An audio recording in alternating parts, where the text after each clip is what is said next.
So in this episode of BS Garage, we take a boring old Jeep, well, boring new Jeep, and make it a lot better. Let's go.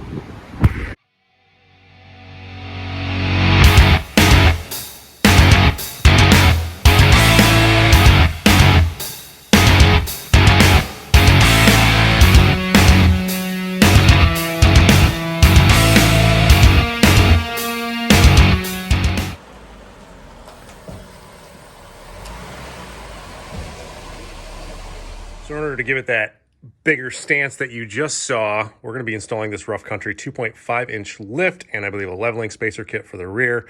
Looks pretty straightforward, comes with instructions, a sweet windshield banner, and everything we need. So yeah, let's get to it. This isn't going to be really a how-to video because, well, it comes with instructions. Just follow your instructions and you'll be fine. So this is the wheel and tire combination that we're going to throw on this thing. It's a 17 by 8.5 Raceline wheel with an offset of 18 with Nitto Terra Grappler G2s. What size are these things? 285, 70, 17. And that should give it a nice poke and fit very well, and hopefully we don't have any clearance issues.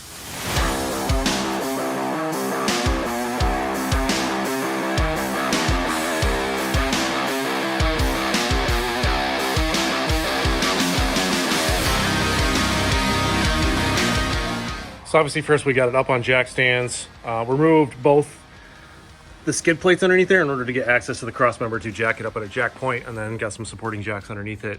But this thing has relatively low miles on it, like 20, was it 14? 20, 15,000. So this should be very easy. But yeah, first thing we want to do is pretty much disassemble all of this, get the brake caliper and everything out of the way, and then we'll get working on the front strut assembly.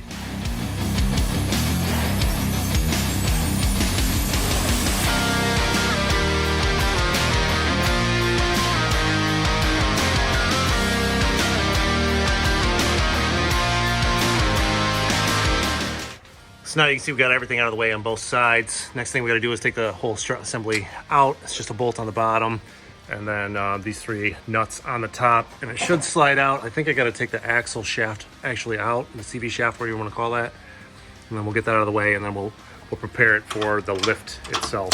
It's 13 nuts. Got both strut assemblies out on the driver's side. Definitely had to take the axle shaft out in order to maneuver it down far enough. Passenger side too, same thing. We just kind of popped it out. It just makes it a lot easier. Literally, they just clip in.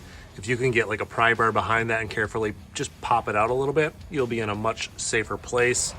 But now we have to mark each strut assembly because we have to rotate this 180 degrees in order to fit on the spacer lift.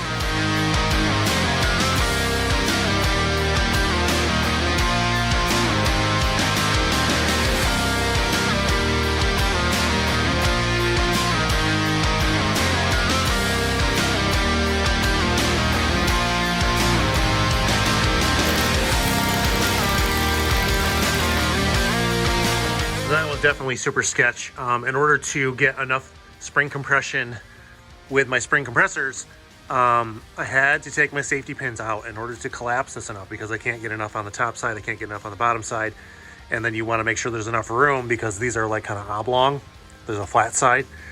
You want to make sure you have enough room to get access to the half-inch drive there in order to compress it all. So that just kind of sucks. Yeah, we got one side done. Just got to do that side and then we can start assembly. So I just want to explain this just in case some of you don't understand why you have to take the top hat off by compressing that spring, is because there is a spacer here. Like it says it all in the instructions, but this spacer here has to go in like so. Make sure you line up the hole with a hole because that needs to go back on with the isolator, just like that. And then because the way that the spacer or the lift actually bolts onto the top of the strut tower, it's opposite. See the one hole and the two holes? In order to bolt it back into the truck, the SUV, whatever you want to call it, needs to be flipped so that the bolt pattern lines back up. So when we assemble this, we need to make sure we're 180 degrees off of where we were when it was assembled. Does that make sense? Hope it makes sense. Now when putting it all back together, get that nut started on there. I still had to like stand it up and put some pressure on the top side of here with my hand. Be real careful, and then get that nut started. And then I kind of cinched it down with my impact just enough so that I caught that many threads, so that the nylock part of it just starts. That's about as far as you're gonna go. Otherwise, you're gonna spin your shock piece, and that's gonna like probably destroy the valving or the seals that are inside there. You don't wanna do that. So just get it tight, that tight, and then we're gonna release pressure on the spring compressors itself, and then that will hold the shock from spinning, and then we'll tighten it the rest of the way.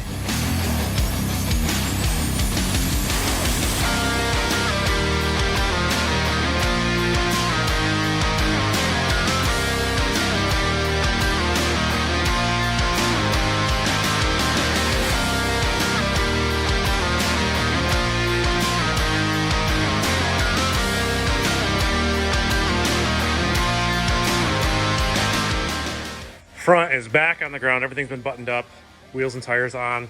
Zero clearance issues. It comes real close right in here. We're going to keep our eye on it. We're going to give it a slight toe adjustment in order to make sure that he can drive it fine home. But obviously, you're going to have to take these things to an alignment shop once it's all said and done. But with the front done, I mean, you can't argue that this just looks stupid aggressive. Absolutely love it. Now we just got to tackle the rear. Hopefully the rear goes a lot smoother than the front.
That is a wrap on this Jeep Grand Cherokee that we just put this rough country 2.5-inch lift on, and those sweet wheels and tires. That thing just looks so much more beast.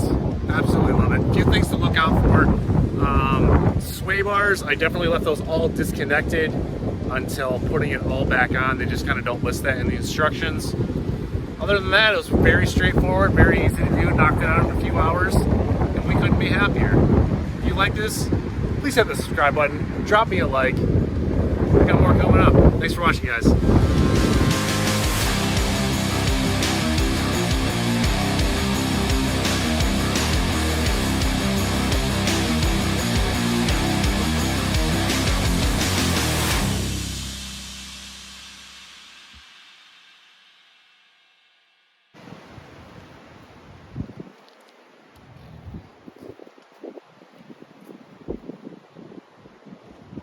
One, two, three.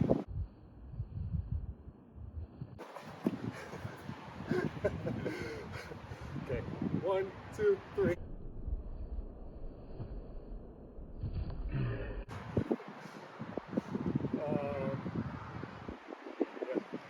1, 2, 3. I heard. Oh man, I'm full of muscle.